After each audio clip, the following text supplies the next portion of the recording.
Yet another amazing day on the Jewel of Arabia expedition along the coastline of Oman on the trail of British explorer Bertram Thomas. We really were on his trail today because after we left our camp on Bar Al Hikmann that we spoke about in the podcast yesterday, we headed straight for Wadi Halfain. Wadi Halfain is one of the major drainage channels that drains south out of the Hajar Mountains down the west side of the sand desert that we crossed with armour last week, and it enters the sea very close to where we are. And that was a real focus. That point where the Wadi enters the sea was a real point of focus for Bertram Thomas, because for several days he'd had to endure fairly poor water holes, brackish water, sulphurous, salty. Sometimes the camels won't drink, and as humans you certainly don't want to. So, having endured a heavy rainfall where his tent came crashing around his ears, he headed for a place called Wadi Hajj, or the well of Hajj in Wadi Halfain. And he wrote in his diary, in contrast to the poor water holes in the sand I had so far met with, the well of Hajj was imposing. 6 feet in diameter, it was well built of large stones, polished with age, with projecting stones at convenient intervals to admit of descent, and grooves half-inch deep edging the lip, caused by long contact of bucket ropes, suggesting a high antiquity. The Hikmani people of Mahoot and Bar Al Hikmann obtain their water from the well at Hajj, and 2 Hikmani girls were watering their camels when we arrived at the well. Water was plentiful at 20 feet depth. Well, when we visited that well today, there was no water in it at all, bone dry. So even when Thomas travelled in 1928, they'd endured 6 or 7 years with no rain at all, and certainly the well that once gave plentiful water to the area is now dry. So having visited the well, we set off for our main challenge and adventure of the day, which was to try and find a fisherman. It's Friday morning here, which Thursday evening, Friday morning. We're trying to find someone to take us to the island of Mahoot, where Bertram Thomas wanted to go in 1928, but where he was not given permission to do so by the Sheikh of Masira, who was the paramount person in the area at the time. So we were more fortunate than Thomas. We found someone who was more than happy to take us, Salim, a wonderful chap with his fiberglass fishing boat. And before we knew it, we were on the water and whizzing off towards these beautiful low-lying but green-fringed islands. I think Mahoot Island must be one of the largest expanses of mangroves in Oman. And mangroves are super important. They provide a barrier against storms and floods, which is very important in Oman, as the number of tropical storms in the form of cyclones appears to be increasing as sea temperatures rise. And I know there is a very active effort to replant mangroves along certain sections of the coast of Oman. They are also, as we saw today, absolute hotspots of biodiversity, home to countless species, nurseries for numerous fish that we saw today darting under the boat. There were herons, there were pelicans, there were flamingos, there were ospreys. It was just extraordinary. And there's a species of kingfisher that you find on Mahoot Island that you don't find anywhere else in Oman.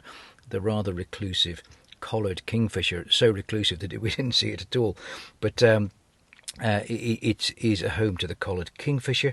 And as we saw, there are many fishermen making their livelihoods in the waters, very shallow waters around the island. We could only go at high water today, so it was quite critical. And super important today in this era of climate adaptation is the fact that mangroves capture 10 times more carbon per square hectare than a regular forest. But as with yesterday we spoke about Bar Al Hikmann and the importance of it as a place of international significance for wading birds. I need to harken back to a podcast recording that I did with this fantastic lady, a marine biologist called Aziza Al Adhoobi, at the Environment Authority in Oman. In addition to the overseeing the protection of Bar Al Hikmann as a wetland reserve for migrating birds, Aziza does a lot of work with the mangroves at Mahoot to make sure that they too are protected and have a sustainable future. So I'm going to stop and I'm going to hand over to a recording that I did fairly recently with Aziza in Muscat, the capital of Oman. Mangroves are present kind of everywhere in Oman at the current status. But according to the plant or flora red list book that was published a few years back, it is considered as rare and threatened species. And we tried our best to maximize the green cover and the areas of mangroves through a national program called the National Program for Mangrove Transplantation. And we started with that project in the year 2000 with the collaboration of JICA, the Japanese International Cooperation Agency. And we had some experts coming from the agency. We had some studies, and they equipped us with the know-how of doing this work. And now we have established 32 locations with transplanted mangroves. And in total we have, I believe we have more than 50 locations where mangroves are located throughout Oman, from Musandam until Dhofar.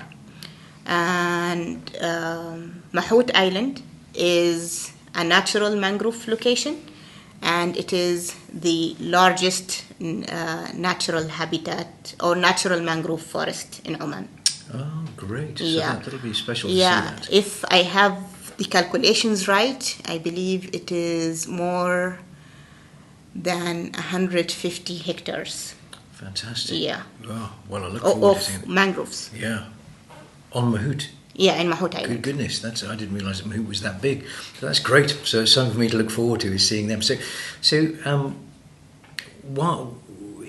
Were mangroves more extensive before? And if they were, Yes. why were they removed? Was it for fuel wood primarily? Yes, in Oman we had not only the Avicennia marina species that we have right now, but we had another species called Rhizophora stylosa, which is more freshwater or estuary species, and it was located in Dhofar. So when we did some excavation and collected some soil samples, and we found some trace evidence of the presence of these species throughout the coast of Oman. And because of that, and also by studying the physical, biological, and other parameters, we identified a formula of planting the mangroves in Oman. And based on this formula, we decided on the places. Either they had mangroves before, or they had similar conditions that will allow for mangroves to grow. And several locations had evidence of the mangroves being there, but when we started the project, no mangroves were there. No mangroves were found there. So this was the reason behind that. And when we started doing this, and throughout the year, and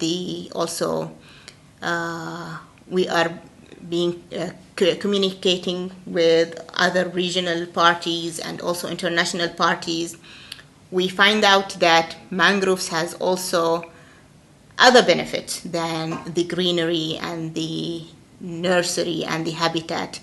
We found out that mangroves have a huge impact into minimizing the impacts of climate change, as they sequester carbon 5 times more than rainforests. Goodness. Yeah, so they have huge benefits towards mitigating the impacts of climate change, and that also gives us like more drive towards planting more mangroves, increasing the fishery stocks, also mitigating climate change, and also creating green, natural areas where people can go and enjoy. Yeah. Gosh, there are multiple benefits to the mangrove. Yes, yes. And so you've kind of answered one of the questions I was going to ask you, which is why are mangroves biologically important? And you mentioned nurseries. Yes. That's for crabs or fish? For crabs, for fish, for shrimps. So usually the mother animal, they are living outside in the sea, so they will lay their eggs inside the mangrove lagoons, and then it is like a safe place for the babies to grow and then migrate again to the outer sea. Right. Brilliant. And mangroves are protected, are they? But I mean, if I went camping and chopped down a mangrove to put on my they fire, are protected I'd by get into law. trouble. Yeah. So we have the royal decree. So it prohibits cutting any type of local trees. Oh, any species? Any species. Oh, great. So it is prohibited. Great. And if we look into the law on nature reserves, so most of the mangrove locations, maybe more than 40% of our mangrove lagoons are protected areas. So cutting trees and collecting eggs from birds and other species is prohibited too. What research is going on with mangroves right now? I mean, if you were to go 10, 20 years into the future, what work is going on in Oman with regards to making mangroves sort of sustainable and possibly expanding the range here in Oman? So there were like several research done by some of my colleagues at the Environment Authority and also at Sultan Qaboos University, the College of Higher or the University of Higher Technology. So they've done some research in that regard.